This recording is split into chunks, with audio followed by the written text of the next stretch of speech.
Welcome to Reading English Aloud, and this is Reading English Aloud Practice. This article is called The Future of Aviation.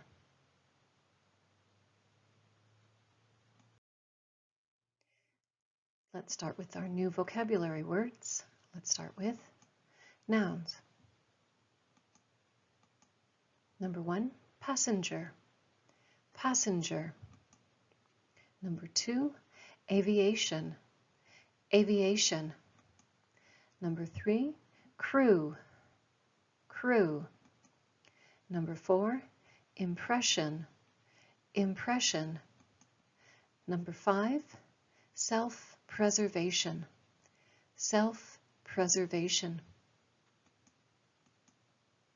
Number 1, passenger, a traveler on transportation other than driver, pilot, or crew. Number 2, aviation, the flying or operating of aircraft. Number 3, crew, workers on a ship or aircraft. Number 4, impression, an idea, feeling, or opinion about something or someone. Number 5, self-preservation, the protection of oneself from harm or death.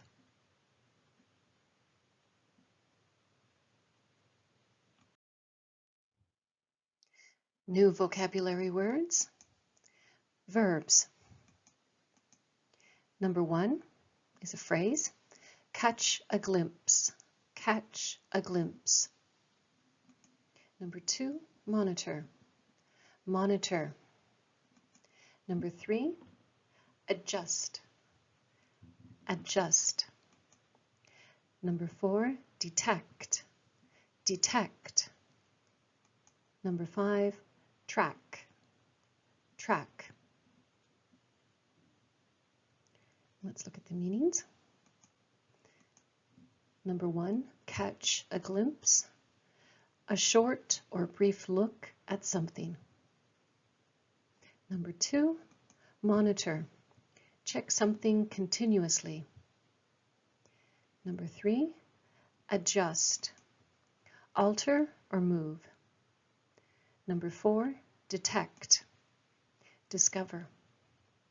And number 5, track, follow.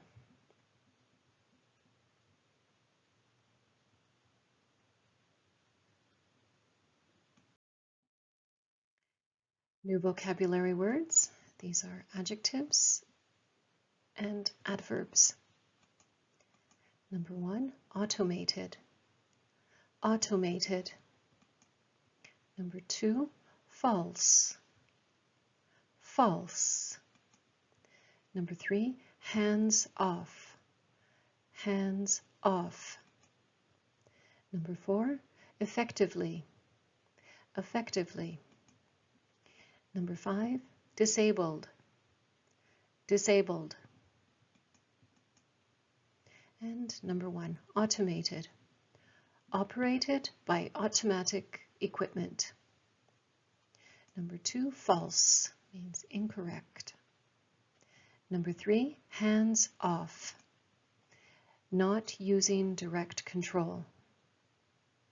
Number 4, effectively, in such a manner as to achieve a desired result. And number 5, disabled, movement is limited.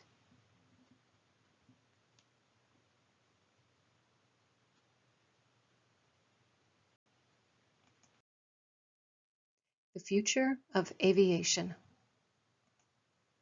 Flying as a passenger in an aircraft is very comfortable. Meals are served regularly, and there are many new movie releases and TV shows to watch.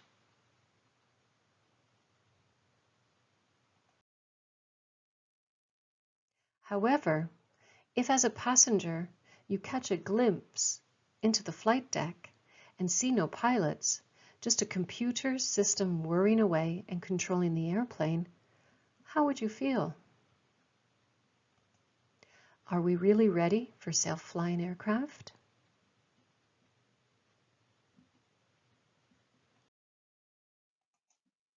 Technology has changed aviation in both positive and negative ways. One positive example is that technology has reduced the number of cockpit crew required. Before the 1980s, most large airlines had a pilot, co-pilot, and flight engineer in the cockpit. The pilots flew the aircraft, and the engineer managed pressurization, cabin temperature, fuel, and other systems.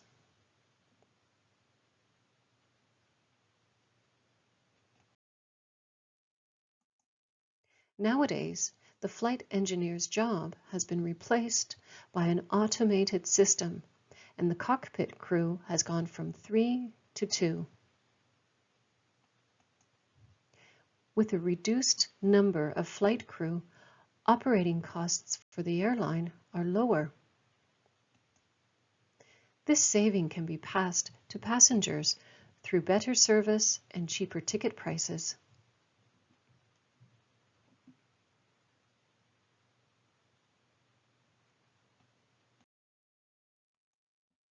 A negative example of how technology has changed aviation is that technology gives the false impression that the aircraft are flying themselves. They are not. All these advancements in technology do not mean that the aircraft fly themselves.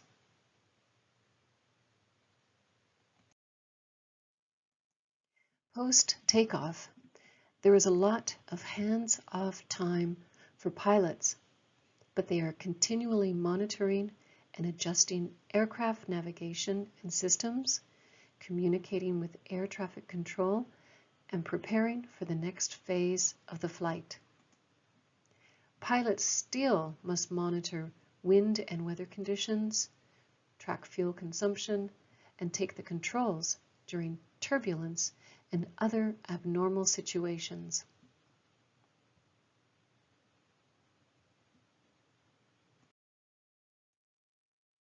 Computer systems can detect problems more quickly and effectively than a human pilot, but nothing beats the skills of a highly trained pilot.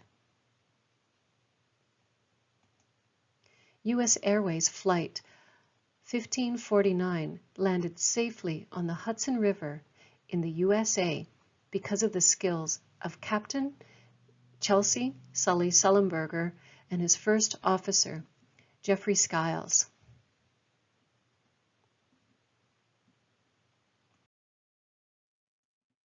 After hitting a flock of geese, both engines on the aircraft failed.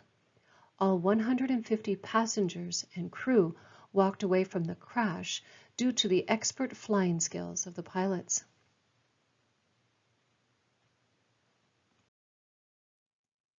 There is a place for automation in the cockpit.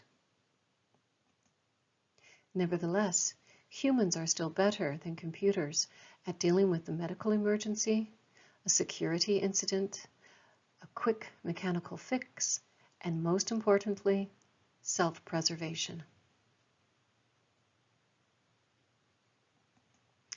And these are the sources that I used for this article.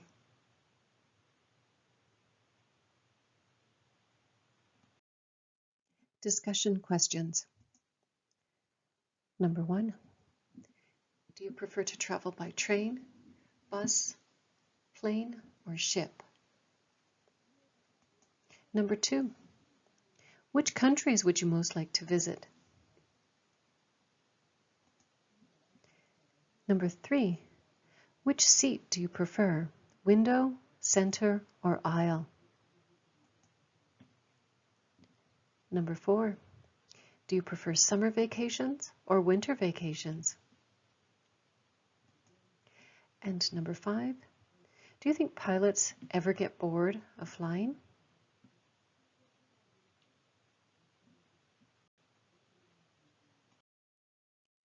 Just for fun, we're going to look at Aviation expressions.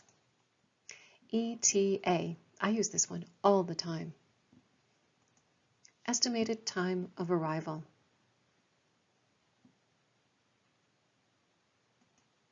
ETD. Estimated time of departure. So if you're getting ready to go out, you can ask your partner, what is our ETD? Or if you're waiting for someone to come over for a visit, you can say, what is your ETA? Roger.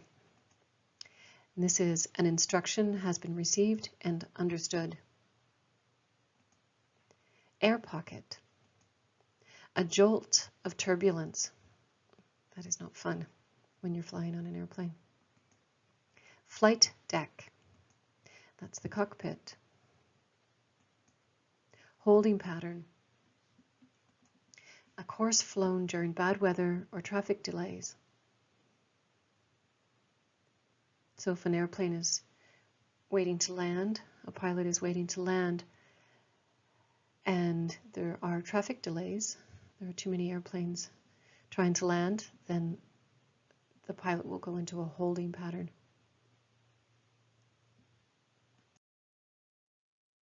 ATC, that's Air Traffic Control. Pointy end, that's the first class section of the airplane or the aircraft. A trolley dolly, a flight attendant. A screamer, a passenger who has lost their cool. Hopefully you're not a screamer when you're flying in an airplane. As a passenger, landing lips. That's a female passenger, puts on lipstick just before landing. Mayday, international radio distress call indicating life-threatening danger and requiring immediate assistance. And pan-pan, international radio urgency call that usually indicates a threat to the safety of an aircraft or its passengers. And this one is less urgent than Mayday. So as a passenger, you really don't want to hear the pilots calling Mayday, Mayday, or pan-pan.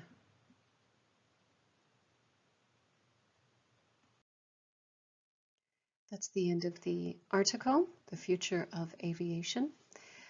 Thank you for reading English aloud with me. That was easy.